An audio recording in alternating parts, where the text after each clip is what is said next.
CCTV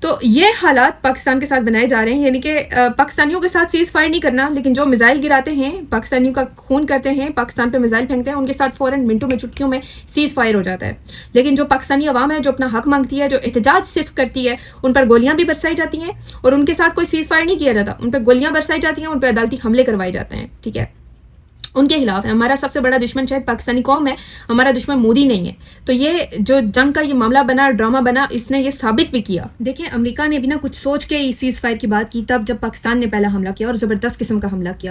امریکہ کبھی بھی cease fire کا اعلان نہ کرتا، دونوں ملکوں سے بات نہ کرتا، دونوں ملکوں سے کیا پاکستان سے صرف بات نہ کرتا، کیونکہ سیز فائر کی ڈیمانڈ جو ہے وہ انڈیا کی طرف سے کی گئی صرف اس لیے کیونکہ امریکہ کو اپنی کشتی ڈوبتی ہوئی نظر آئی. اس کا ریزن ہے کہ پاکستان کے ساتھ چائنا کی سپورٹ تھی اور انڈیا کے ساتھ جو ہے وہ ان لوگوں کی سپورٹ تھی سب کی. ٹھیک ہے، فرانس ہے، امریکہ ہے، یہ لوگ ہیں. ٹھیک ہے، تو مارکیٹس پہ بہت امپیکٹ پڑتا ہے. چائنا کے ہتھیاروں کی اب ڈیمانڈ مارکیٹ میں بڑھ گئی ہے. جس طریقے سے رافیل کو گرایا گیا، رافیل طیارے کو جس طریقے سے گرایا گیا، اب اس چیز نے امریکہ کو پریشان کر دیا، کیونکہ دنیا میں وہ خود کو سپر پاور اسی لیے کہتے ہیں کیونکہ وہ بیسٹ ہتھیار بناتے ہیں، دنیا کے بیسٹ ہتھیار بناتے ہیں، اسی لیے وہ خود کو سپر پاور بولتے ہیں. لیکن اب چائنا کی سپورٹ، جب چائنا کے ساتھ ان کی ایک بڑی وار ہے. ٹھیک ہے، چائنا کے ساتھ بھی ان کا ایک بڑا تنازع ہے، اور چائنا کی سپورٹ پاکستان کے ساتھ تھی. پاکستان چائنا کے ہتھیار استعمال کر رہا تھا، تو چائنا کی ڈیمانڈ جو ہے، ان کے ہتھیاروں کی ڈیمانڈ بڑھ جاتی ہے مارکیٹ میں. اب دیکھیں کہ چائنا کی مارکیٹ میں انویسٹمنٹ سٹارٹ ہو جاتی ہے.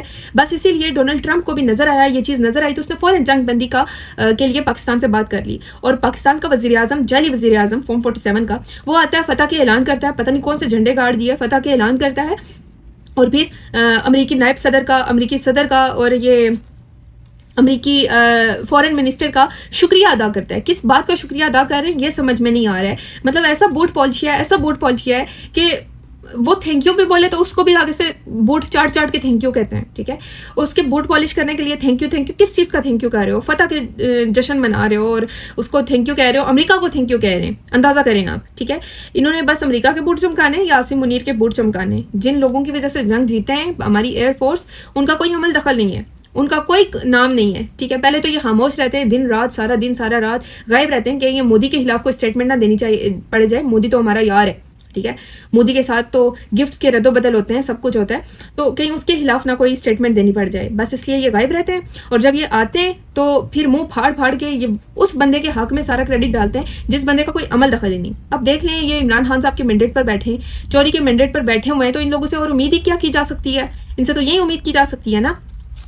تو یہ لوگ اپنے مفادات کے ہیں، صرف اور صرف اپنے مفادات کی، کبھی مودی کے خلاف، کبھی امریکہ کے خلاف، کبھی کسی کے خلاف نہیں بولتے ہیں. جو ہر وہ بندہ جو پاکستان کا دشمن ہے، یہ اس کے ساتھ آپ کو کھڑے نظر آئیں گے. یہ کبھی بھی پاکستان کے ساتھ کھڑے نظر نہیں آئیں گے. جہاں بات ان کے اپنے مفادات کی ہوگی، یہاں پہ یہ اپنے مفادات کے ساتھ کھڑے ہوں گے. پاکستان کی خود مختاری اور پاکستان کی سالمیت کے ساتھ کھڑے نہیں ہوں گے، کیونکہ beggars can't be choosers. Operation Sindoor کے بعد انڈیا نے آپریشن شکتی پر کام شروع کر دیا. آپریشن شکتی کیا ہے؟ آپریشن شکتی ایک سائبر وار ہے جس میں انڈیا کیا کرے گا؟ فوجی تنصیبات پر حملہ کرے گا، اندرونی جو ان کا ڈیٹا ہے وہ نکالے گا، بینکنگ سسٹم پر بدترین حملہ کرے گا، ڈیولپنگ انرجی پروجیکٹس پر حملہ، 1000+ CCTV کیمریز جو ہیں ان کو ہیک کیا جائے گا، پاکستان کی 700 ویب سائٹس کو ہیک کیا جائے گا ان پر. یہ سائبر وار ہوتی ہے کیونکہ ماڈرن دور ہے، میں پہلے بھی کہہ چکی ہوں ماڈرن دور ہے. یہاں پہ ذرا جنگ کا جو طریقہ کار ہے وہ بھی ذرا ڈفرینٹ ہے. ٹھیک ہے، تو 24 گھنٹے میں ملینز آف ڈالرز کا نقصان پہنچانے کی بات کی ہے انڈیا نے. ایک طرف سیز فائر کا اعلان، دوسری طرف اسٹل آپ کے ساتھ مختلف جنگیں جاری رکھی ہیں. جیسے سندھ طاس معاہدہ ہے، اس کو بند رکھا جا رہا ہے. پاکستان کا جو حق ہے، اس کے حق کا پانی اس کو نہیں ملے گا. ویسے تو پاکستان کو سب سے پہلے جو پاکستان کے دریاؤں پر، چناب پر، منگلا پر انفراسٹرکچر بنے ہوئے ہیں ان کے، اس کو اڑا دینا چاہیے تھا تاکہ پاکستان کے حق کا پانی پاکستان کو ملے. پاکستان کے پانی پر انڈیا کے بنائے گئے ڈیمز وہ اڑا دینے چاہیے تھے سب سے پہلے، کیونکہ پاکستان کے پاس ایک جواز تھا. یہ آپ اپنے دفاع کے لیے کر رہے ہو، ایک جواز تھا. ٹھیک ہے، تو اڑا دینا چاہیے تھا تاکہ پاکستان کے کسان کو اس کے حق کا پانی ملے. لیکن اب دیکھیں کہ سیز فائر کا اعلان تو ہو جاتا ہے، لیکن سیز فائر میں پاکستان کی طرف سے کیا کوئی ڈیمانڈ رکھی گئی ہے؟ یا پاکستان صرف حکم مانتا ہے امریکہ کے حکم پر، بس یس سر، ہیلو سر، اوکے سر کر دیا. علیمہ خان صاحبہ نے اسی بات سے اب علیمہ خان صاحبہ نے دیکھیں کیسے اپنا یہ بیان دیا. وہ شخص وہ بندی جس کا بھائی عمران خان صاحب بے گناہ جیل میں ہے، لیکن وہ کیسے بیانات دے رہی ہیں. دیکھیں ہماری اتنی اچھی فوج ہے، میرے ہسبینڈ ایئر فورس میں تھے، ہم بیسز میں رہ چکے ہیں، یہاں بارڈر پر چڑیا بھی اڑتی ہے نا تو ہماری ریڈار پر آ جاتی ہے. رات کو ہماری فوج نے دکھایا جو ہماری فوج کی قابلیت ہے. ہماری ایئر فورس کی میں آپ کو بتا سکتی ہوں، آپ سارے جہازوں کی تعریف کریں لیکن کبھی آپ نے سوچا ہے کہ ہمارے پائلٹ کتنے زبردست ہیں؟ آپ ان کی تعریف ضرور کریں. یہ ہوتی ہے حب الوطنی.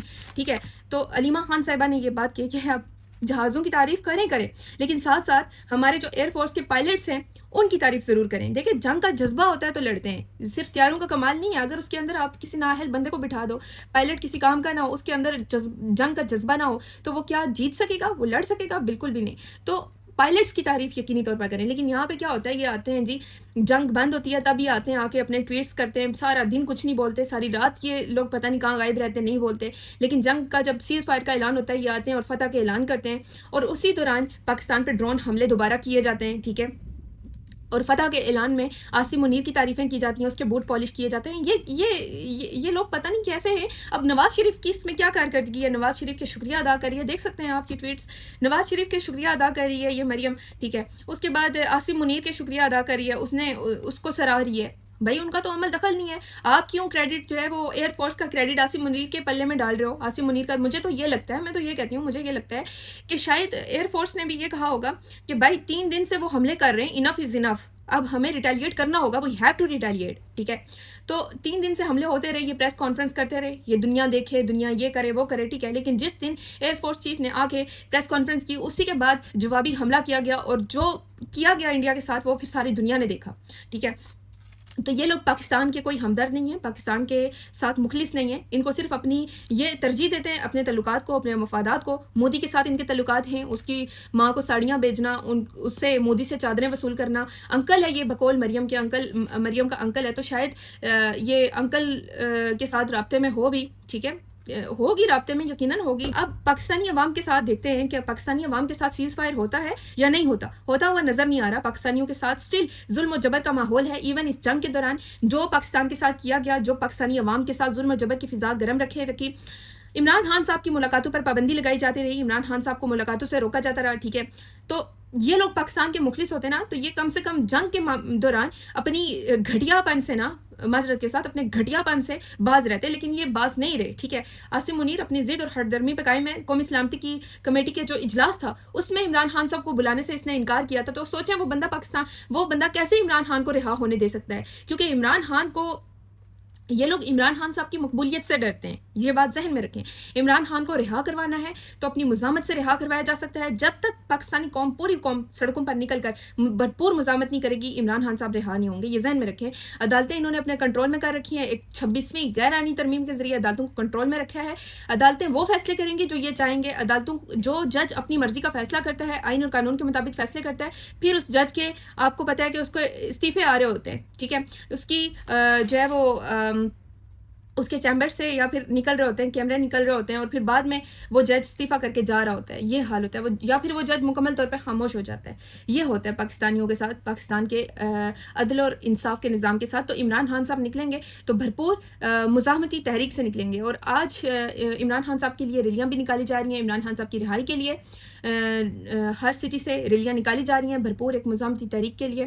عمران خان صاحب کی رہائی کے مطالبات کیے جا رہے ہیں. ویڈیو فوٹیجز آپ دیکھ سکتے ہیں. عمران خان صاحب کی رہائی کے لیے جو ہے وہ ریلیاں نکالی جا رہی ہیں، اور ابھی مزید ریلیاں نکلنی ہیں. اور کہیں جگہوں پہ پاکستان جو ہے وہ گرفتاریوں کے لیے بھی پولیس پہنچ چکی ہے. ابھی آپ حال دیکھیں کہ پاکستان کے ساتھ ان لوگوں نے کیا ماحول بنا کے رکھا ہوا ہے، اور وہاں انڈیا کے ساتھ یہ لوگ کیسے رہتے ہیں. ٹھیک ہے، وہاں پہ یہ فوراً سیز فائر کا اعلان کرتے ہیں، اور یہاں پہ صرف احتجاج کرنے، اپنا حق استعمال کرنے پر لوگوں کو گرفتار کرنے پہنچ جاتے ہیں کہ ریلیاں نہ نکالیں، عمران خان کی رہائی کا مطالبہ نہ کریں. تو عمران خان کی رہائی کا مطالبہ تو ہوتا رہے گا، اور یہ تحریک مزید زور پکڑے گی، اور شاید یہ تحریک ایک بھرپور مزاحمتی تحریک میں تبدیل ہوگی اگر عمران خان صاحب کو رہا نہیں کیا جاتا. بیکاز انف از انف. ابھی 2 سال ہو چکے ہیں ہمارا لیڈر بے گناہ جیل میں قید ہے. تو ایک حد ہوتی ہے برداشت کی بھی، ایک حد ہوتی ہے. عمران خان صاحب کی بہنوں کو عمران خان صاحب سے کل ملاقات نہیں کرنے دی گئی. علیمہ خان صاحبہ ان کو ملاقات نہیں کرنے دی گئی. اب علیمہ خان صاحبہ نے یہ بات کی جب پنڈی پر ڈرون حملے ہو رہے تھے تو ہمیں عمران خان کی فکر ہے، اور ہمیں لوگ کانٹیکٹ کر رہے تھے کہ عمران خان صاحب جو ہے وہ ہم بہت پریشان ہیں عمران خان صاحب کے لیے.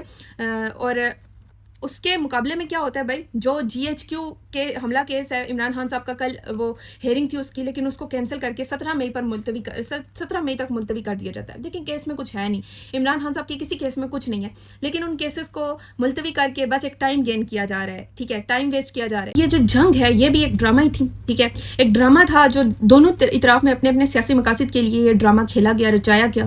اور اس طرف تو سیاسی مقاصد شاید حاصل ہو گئے، اس طرف نہیں ہو سکتے جب تک عمران خان صاحب رہا نہیں ہوں گے. اب علیمہ خان صاحبہ نے بھی بولا ہے کہ دیکھیں سمجھے اس بات کو کہ جنگ کے حالات میں جنگ کے حالات ہے. اگر پاکستان میں جنگ ہو رہی ہے تو ہم پر ہو رہی ہے. ایسا لگ رہا ہے کہ مودی تو ادھر بیٹھا ہوا ہے، مودی کو تو یہ کچھ نہیں کہتے. شریف خاندان کو سنا ہے کہ وہ کوئی مودی کے خلاف بات کرے، بات سچ ہے مودی کے خلاف. آپ دیکھ لیں جو شریف خاندان کے منہ سے ایک لفظ بھی مودی کے خلاف نکلا ہو، ایک لفظ مزاحمت کا نکلا ہو، نہیں، بالکل بھی نہیں. وہ نام لینے سے کتراتے ہیں کیونکہ ان کے مفادات ہیں. ٹھیک ہے، تو وہ کوئی مودی کے خلاف بات کرے یا بولے وہ تو ہم مودی لگ رہے ہیں، جنگ کے اندر ہم اشتہاری ہیں.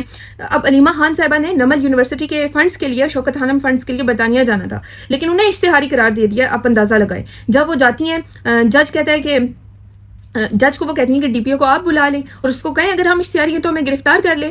ٹھیک ہے، تو جج کہتے نہیں آپ جا کے ضمانت لے لیں. جب وہ ضمانت لینے جاتے ہیں تو آگے پتہ چلتا ہے جو حکومتی نمائندہ تھا وہ جھوٹ کہہ رہا ہے، ایسا تو کچھ بھی نہیں ہے، وہ جھوٹ کہہ رہا ہے. اصل میں وہاں پہ یہ بات کی گئی تھی کہ یہ ہمیں درکار ہے اور یہ اگر بیرون ملک چلی گئی تو واپس ہی نہ آئی. اس طرح کی باتیں کر رہی ہیں. ٹھیک ہے، یہاں پہ ان کو اشتہاری کہا جا رہا ہے. جنگ میں ہماری ملاقات نہیں ہو سکتی. جنگ کے اندر ملٹری کورٹس کی سزاؤں کے فیصلے سنائے جاتے ہیں. کسی وقت کوئی کرنل میجر جو ہے وہ ہم پر کیس کر سکتے ہیں. فوج کا جو کام ہے وہ رات کو ہوا. ٹھیک ہے، دیکھیں فوج کا جو کام ہے نا وہ کام ہے جو انہوں نے انڈیا کے ساتھ کیا، پہلا جو جوابی حملہ کیا. ٹھیک ہے، وہ ہے فوج کا اصل کام. فوج کا کام یہ نہیں ہے کہ آپ کسی کو اشتہاری قرار دے رہے ہیں، آپ کسی کے اوپر آپ سیاست میں مداخلت کر رہے ہیں، آپ الیکشن چوری کر رہے ہیں، آپ سیاسی لیڈران کو آپ جیلوں میں رکھ رہے ہیں بے گناہ وداؤٹ اینی اتھینٹک کیس، آپ سیاسی ورکرز کو گولیاں ماریں، آپ سیاسی ورکرز کو جیلوں میں رکھیں. آپ کا اصل کام ملک کا دفاع ہے، بارڈر پر ہے. آپ کا کوئی کام نہیں ملک کے اندر کاروبار میں یا سیاست میں مداخلت، آپ پالیسیاں بنانا، توڑنا، آئینی ترامیم کروانا، یہ آپ کا کام نہیں ہے. ٹھیک ہے، یہ آپ کا کام نہیں ہے. اور جب آپ کو آپ کا کام بتایا جاتا ہے تو آپ دہشت گردی اور غداری کے پرچے کاٹتے ہو. ٹھیک ہے، آپ خود کو ریاست ڈکلیئر کر کے آپ غداری اور دہشت گردی کے سرٹیفکیٹ دیتے ہو، خود ملک کے سیاہ اور سفید کے مالک بن جاتے ہو. تو یہ غلط ہے. یہ پاکستان کے ساتھ اصل غداری ہے جو آپ کرتے ہیں. پاکستان کے ساتھ غداری پاکستان کے لیے سوال کرنے والا یا آپ کو آپ کا کام بتانے والا غدار نہیں ہے. پاکستان کے ساتھ غداری وہ ہے جو آپ کرتے ہیں. تو آپ کو اپنے کام پہ فوکس کرنا ہوگا. آپ کو ہم بار بار کہتے ہیں اور آپ کو ہم ہمیشہ کہتے رہیں گے جب تک آپ اپنے بارڈرز پر نہیں جائیں گے، جب تک آپ اپنے کام پر توجہ نہیں دیں گے، آپ ملک کے اندرونی معاملات، ملک کی سیاست اور کاروبار سے آپ نہیں نکلیں گے. آپ کو تو ہم تو چپ نہیں کریں گے. آپ کیا کریں گے؟ ہمیں مار دیں گے، ہمیں جیلوں میں رکھیں گے. کتنا ٹائم رکھیں گے؟ مار دیں گے نا. آخری حد تو موت ہے. موت تو پھر آنی ہے، موت تو آنی ہے، کسی بھی وقت آ جانی ہے. تو مار دیں گے. کل ہم نہیں ہوں گے، آج ہمیں مار دیں گے، آج کل کو اور اٹھیں گے، ہماری جگہ 10 اور لوگ اٹھیں گے، بولیں گے. کیونکہ کفر کا نظام چل سکتا ہے، ظلم کا نظام نہیں چل سکتا. یہ بات آپ ذہن میں رکھیں. اب تک کے لیے اتنا ہی. اگلے ولاگ تک مجھے اجازت دیجیے. اللہ آپ کو حامی ناصر و پاکستان زندہ باد. عمران خان زندہ باد.